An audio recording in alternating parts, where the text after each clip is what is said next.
All right, here it is. We have to talk about poop again. So let's be real. If you ever had this feeling where you had a rock in your gut, like nothing's moving and you're feeling miserable, you probably Googled the fastest laxative, or you sworn off cheese forever, or you said, I'm not eating this anymore, to which you did. But what if the problem isn't a quick fix? What if this is really a three-part mechanical breakdown and it starts well before you put something into your mouth, well before something even reaches your stomach?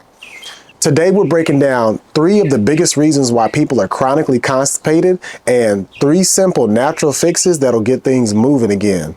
We're going to start from the very beginning. Here's the first cause: failed entry. The first mistake starts right here in your mouth. Digestion doesn't start in your stomach. It starts when you're chewing, the second you start chewing. When you rush your food and you swallow a bite in 3 seconds, guilty. You skip the critical steps. Your teeth need to break down large pieces of food. So if they don't do that, you force your stomach to do extra work. Hence why people wake up tired. Hence why people have stomach aches. And second, saliva. When you introduce saliva into food, it helps break it down better. Saliva contains these enzymes that tell your entire digestive tract to wake up. It's a prime signal for everything that follows after the system is up. When you chew fast, you send a weak signal. And this signal right here can really shock your whole system, because if your whole system is asleep while you're eating, guess what you're going to do?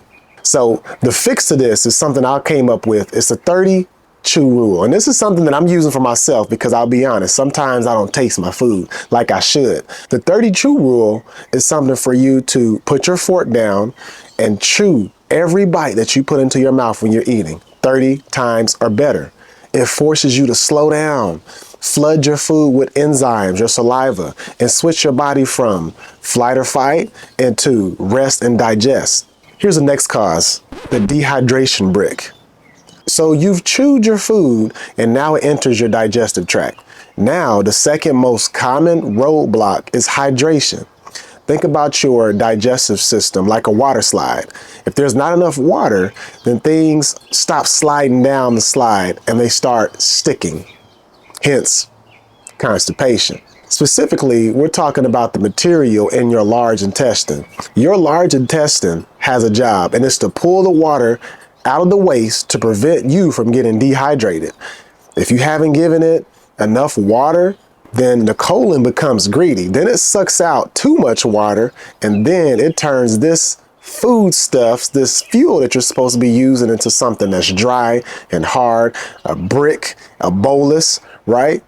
And that right there is when people get really constipated, where it hurts. So here's the fix: water and electrolytes.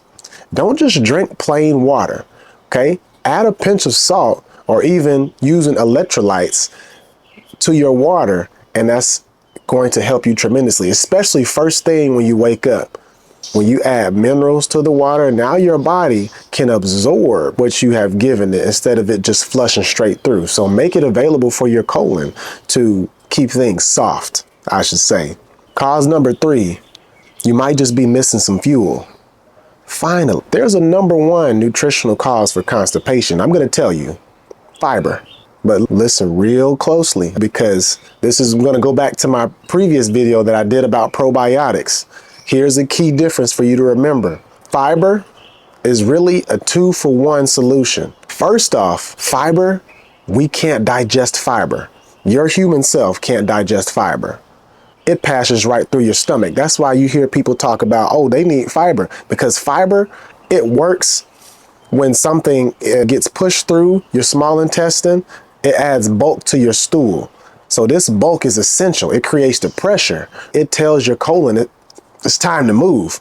But when fiber reaches the colon, it becomes food for your gut microbiome. So your gut microbiome is what's needing the fiber, what uses the fiber. The good bacteria come in and they consume the fiber. They ferment it, and that process creates the byproducts that stimulate your colon to contract, i.e., that thing that you do every day, that you should be doing every day, twice, multiple times a day.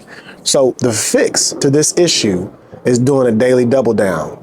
Focus on variety. Add a double down of high fiber foods to every meal. And I'm not talking about fiber pills. I'm talking fiber foods. Give your body something to work with. Do you want this natural live fiber, or do you want this artificial pill that may or may not be doing you justice? Think about it. Stuff like berries, beans, seeds, oatmeal, leafy greens, there's your fiber right there. Aim for at least 25 to 30 grams of fiber per day. Real, live fiber. Stuff that you got to break down with your teeth. Just try it. Don't take my word for it.